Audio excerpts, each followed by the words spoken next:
Hello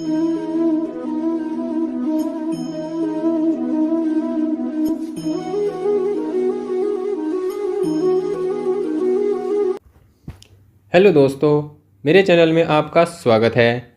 और आज की वीडियो में हम जानेंगे कि किसी भी व्यक्ति के मन में अपने जीवन साथी को लेकर बहुत सारी विचार आते हैं, बहुत सारी बात आती हैं, बहुत सारे प्रश्न उठते हैं।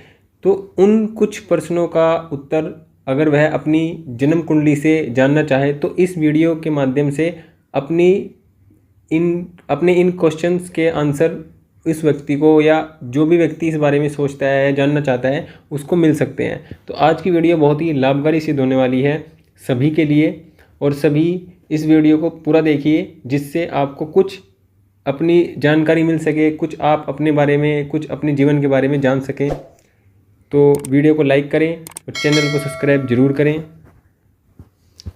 कुंडली में जो जीवन साथी का स्थान होता है मुख्यतः वो सप्तम भाव होता है। ये होता है हमारा सप्तम भाव, और ये जीवन साथी का स्थान होता है। इस भाव में जो भी राशि पड़ती है उस राशि के अकॉर्डिंग हमारा जीवन साथी होता है। जो जीवन साथी हमको मिलने वाला होगा, जो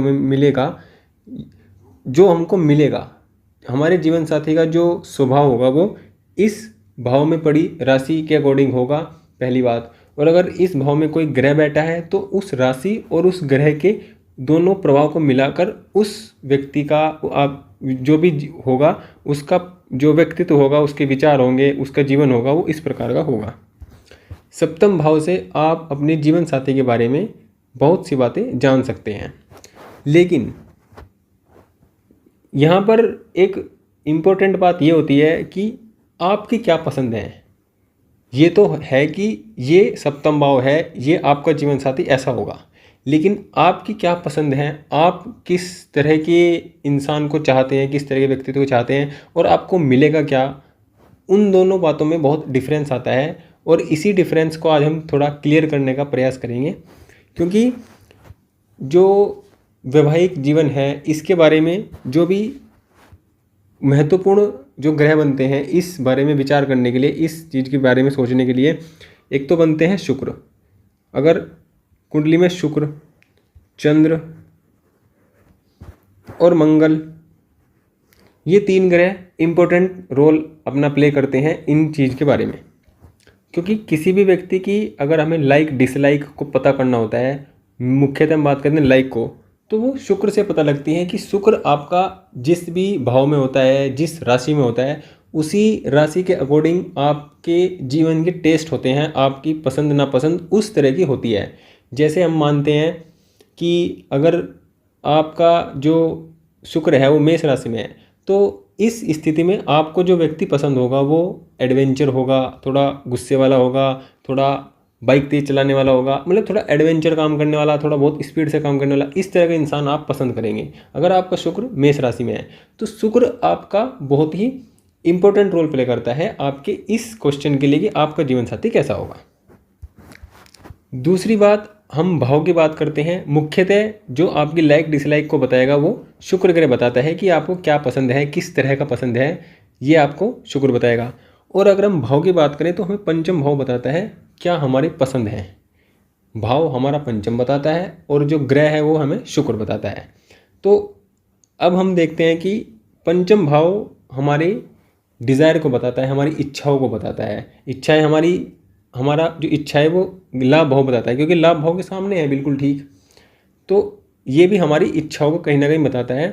लेकिन जो हमारी जो वैवाहिक जो जीवन की जो भी जानने की इच्छाएं होती हैं किसी व्यक्ति के बारे में कि हमारा जो जीवन साथी होगा, क्योंकि आप देखिए पंचम भाव जो है सप्तम भाव से 11वां है। आप देखिए सप्तम भाव से 11वां भाव बनता है। इस कारण से इस भाव को जीवन साथी से जुड़ी इच्छाओं के बारे में देखते हैं। अब मैं आपको बताता हूँ कि किस तरह की स्थिति में आपको आपकी इच्छा के अनुसार जीवन साथी मिल सकता है और किस तरह की स्थिति ऐसी बनेगी जिसमें आपको आपकी इच्छा के अनुसार आपको जीवन साथी मिलने की संभावनाएं कम होती हैं।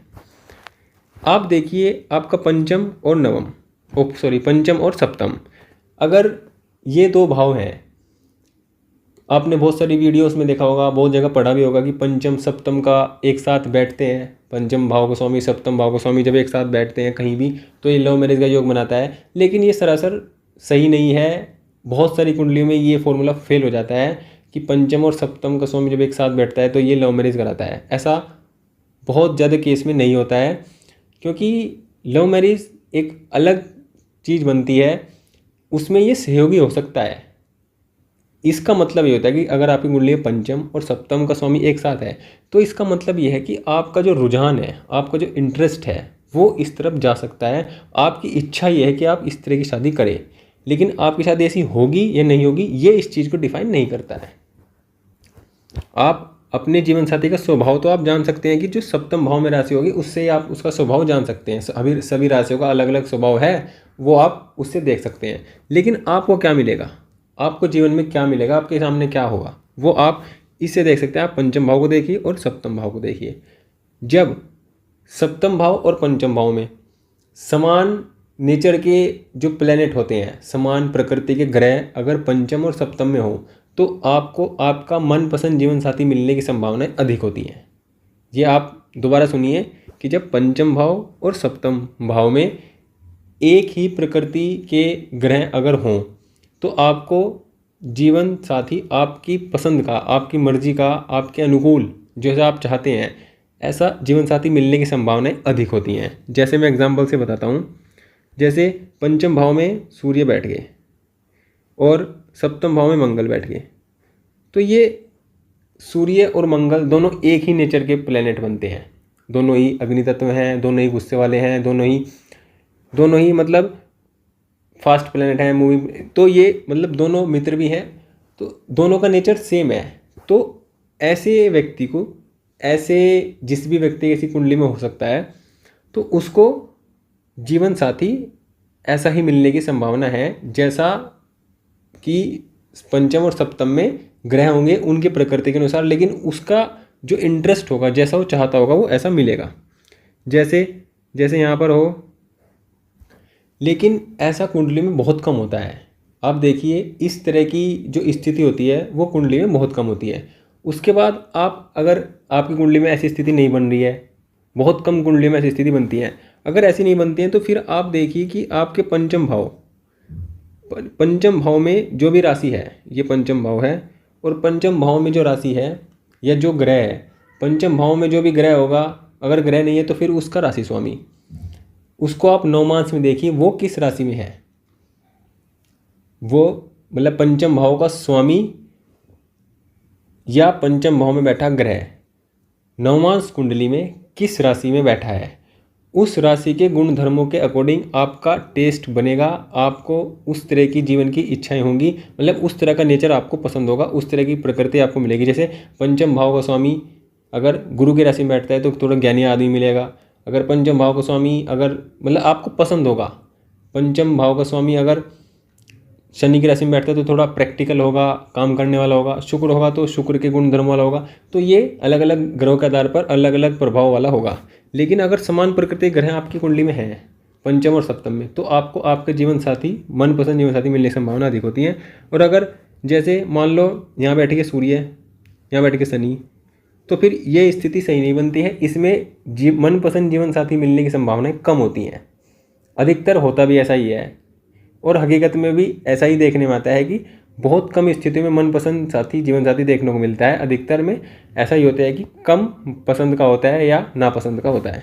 तो पंचम और सप्तम, पंचम क्योंकि आप पंचम भाव है आपका लाइक, ये है आपका लाइक, ये आपकी पसंद है, और ये आपको जो आपको मिलेगा, जो आप गेन करोगे, जो आपको प्राप्त होगा। तो इन दोनों का संबंध अगर सेम कैटेगरी का होगा तो फिर आपको उस तरह का जीवन साथी मिल सकता है। अगर इस तरह का संबंध नहीं है तो फिर आप उसको मिलने की संभावनाएं कम होती हैं।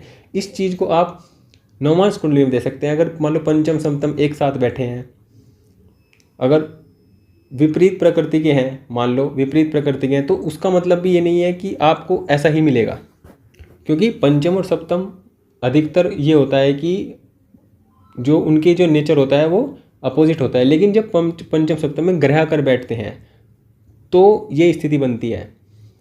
और अगर जब हम देखते हैं कि पंचम भाव का स्वामी और सप्तम का स्वामी एक साथ बैठे हैं तो ये आपकी जो झुकाव होता है, आपका रुझान होता है, ये लव मैरिज की तरफ अधिक होता है। लेकिन पंचम सप्तम का स्वामी अगर एक साथ होगा तो ये लव मैरिज की इंडिकेशन होता है, लेकिन ज़रूरी नहीं है कि आपका हो, बहुत केस में नहीं होता है, क्योंकि ऐसी स्थिति फिर नवमांश में बननी चाहिए, नवमांश के अकॉर्डिंग भी होनी चाहिए, शुक्र के अकॉर्डिंग भी होनी चाहिए, तब जाकर उन स्थितियों को क्लेरिफाई किया जाता है। लेकिन अगर आप ये देखकर समझते हैं कि पंचम सप्तम स्वामी एक साथ है और आपकी लव मैरिज होगी या ऐसा आप पढ़ते हैं कहीं, तो ये कंप्लीट बात नहीं है, ये पूरी तरह सच नहीं है। तो इस वीडियो में आप ये जान पाए होंगे कि आप अपनी कुंडली पंचम भाव देखिए, सप्तम देखिए, अगर समान प्रकृति ग्रह इसमें बैठे हैं तो आपको मनपसंद जीवन साथी मिल सकता है। जीवन साथी गुणधर्म आप सप्तम भाव की राशि के अनुसार देख सकते हैं जो मिलेगा, लेकिन जो आपकी पसंद होगी वो पंचम के अनुसार होगी, और आपको मिलेगा तब जब पंचम और सप्तम एक साथ होंगे या एक जैसी प्रकृति में। अगर अलग अलग होंगे तो फिर ऐसी स्थिति नहीं बनती है। इस वीडियो के माध्यम से इतनी जानकारी आपको दी गई, और आपको जानकारी कैसी लगी ये आप वीडियो देखकर बताइए, कमेंट करके बताइए, और वीडियो को लाइक करें और चैनल को सब्सक्राइब जरूर करें।